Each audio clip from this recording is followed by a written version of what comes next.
All right, y'all, what's going on? It's Combo Breaker 99. I'm back with another video. All right, y'all, back with my quick review for episode 5 of TUF 30. Okay, y'all, so we had another interesting episode. Of course, these episodes, like I said, they're not really like drama filled. But, I know a lot of people have been kind of turned off of it because of that. But like I said, they got some interesting stories as far as like just backstories and, a lot of the things going on with the business, different things like injuries. But we did have a little bit of drama in the house. But unfortunately, it didn't include Amanda and Julianna Pena.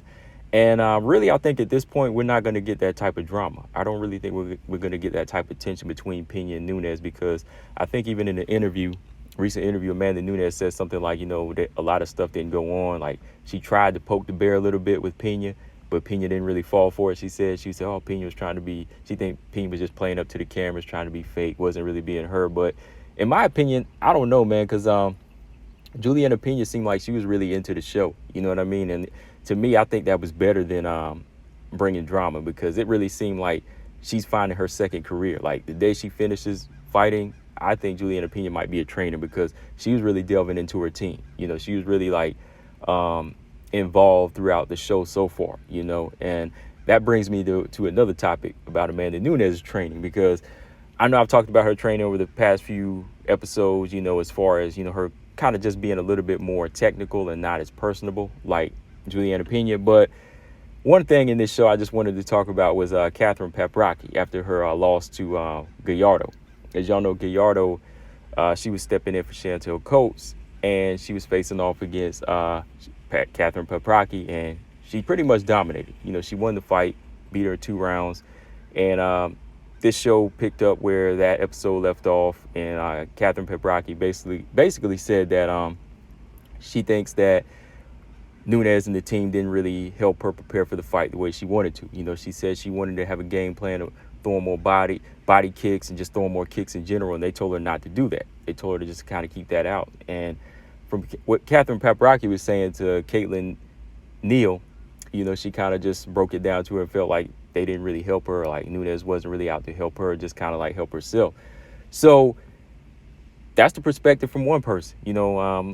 I don't know if it's all true or if she just was kind of in her feelings because she lost, you know what I mean? Like, because usually when somebody loses, they kind of play that blame game. Sometimes they're looking to point a finger, but I don't know. Maybe there's a little bit of truth to it, maybe not. I just think for me, for Catherine Paprocki, going into a fight, you got to do what you feel works for you in a fight. Of course, Amanda Nunes, she's considered one of the best WMMA fighters of all time, and you want to follow her game plan to a T. But to me, you really have to find out what works for you in a fight. So you can't really put the full blame on them and say they told you not to throw body kicks and kicks like that. If it's going to work for you in a fight, you have to make it work, because if you make it work, then the team's going to tell you, the team's not going to tell you different. It's not like they're going to tell you, oh, stop throwing kicks when they're working for you, right? So I think it was on her, because that's what some great fighters do. They kind of take the reins and they go their own direction.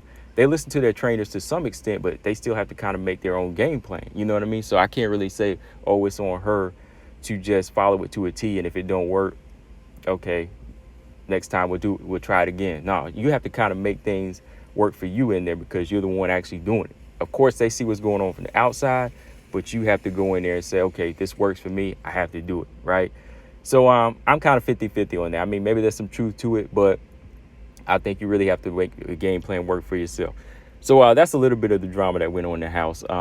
Some other drama that was going on was between Bobby Maximus. Y'all know he was the heavyweight fighting Eduardo Perez, except he didn't have any beef with Perez. He actually had some beef with Julianna Miller, because as y'all know, Bobby Maximus, he's friends with Claire Guthrie and Brogan Sanchez, and he's been kind of kicking it with them, just kind of, doing some affirmations and kind of, bringing some positive energy as far as just helping them see a better outlook on how to move forward as a fighter, right? And Julianna Miller was kind of taking that the wrong way. She kind of felt like he was backstabbing the team. And I don't think the rest of the team felt that way. I just think she felt that way because she had a rivalry with Claire Guthrie, And, she's thinking that, oh, he's kind of backstabbing and giving away secrets, and he's attacking her personally. But like he said, he's just friends with her. He's just friends. He's kind of kicking it with them. And It has nothing to do with the actual fight. He's just trying to bring that energy and that type of affirmations towards, his teammates. And I have no problem with that either. It's like, okay, whatever he's doing, it doesn't affect you. And if you think it does, just make sure you prepared 100% for that fight, because I know they're a team, but at the same time, they're still individuals. So I think maybe she was kind of going a little too far with it because, he's already in his 40s. He's not trying to bring that type of energy. He wasn't really bringing like any shady type of dealings or anything like that.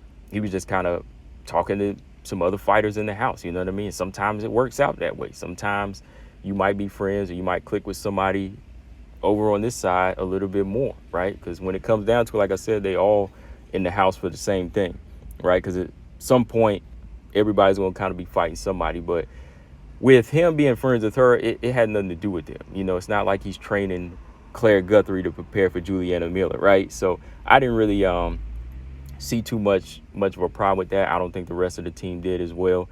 So, Maximus, he tried to apologize for that, but he had his own work to deal with. He had to deal with facing off against this young heavyweight, dangerous heavyweight. The first pick heavyweight by Nunes. At the same time, you got to remember he's 43 years old, hasn't fought in 13 years. So as soon as I heard that, I was like, man, maybe the only chance he has is a grappler's chance. But even then, I don't know if he's in any type of shape to take on this young, big, strong guy, right? So leading into that fight, he did what he needed to do as far as prepare, as far as on the ground. Eduardo Perez, he may not be like in the best of shape, like as far as physically, but fighter shape, he's there, and it definitely showed in this fight because he was able to score a first round finish over Bobby Maximus. Only took him that one round, made a couple of adjustments, and was able to start working his striking. I mean, Maximus, he started off pretty strong, got a single leg takedown right off top. And, he had some good ground control, had some good transitions to top and got in some good ground and pound. But Eduardo Perez stayed in there. He just couldn't hurt him. Eduardo Perez, huge heavyweight, was able to get back up. As soon as he got back up in the clinch, he landed some good knees to the body that got a reaction out of Maximus.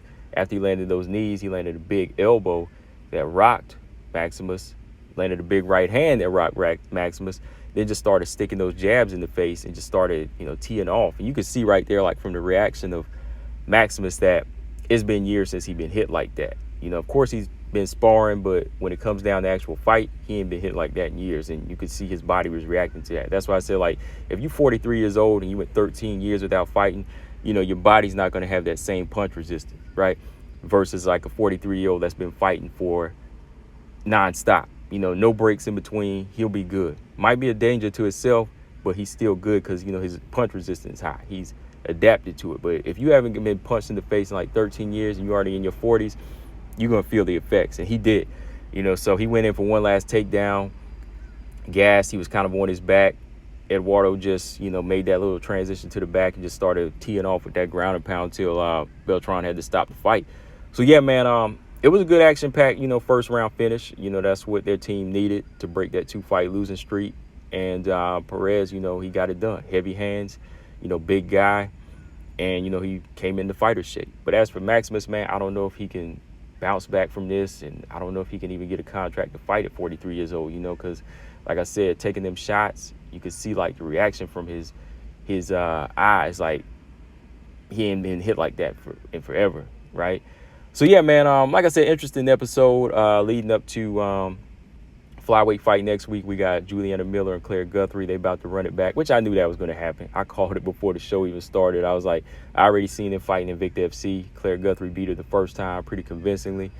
So this time around, they're about to run it back. We'll see if Julianna Miller can, go in there and do it because she kind of been taken out of her game a little bit, with the whole Maximus thing, working with Guthrie and just kind of talking with her, right? So we'll see if that kind of shook her, if that awakened a fire in her, right? So, yeah, man, final thoughts. Like I said, the whole deal with Catherine Pepaki, I can kind of see where she's coming from, like team, trying to build a plan for her. But like I said, you kind of got to do you when you get in there. Like, if you feel like kicks is going to work or whatever's going to work for you, you got to get in there and try it out and convince the champ or convince, your team that, hey, this is what works. This is what I'm going to do. If it don't, then we'll go back to your plan, right? So, yeah, guys, let me know in the comment section if y'all saw the episode, y'all's thoughts. Combo Breaker 99. I'm out. Subscribe. Peace.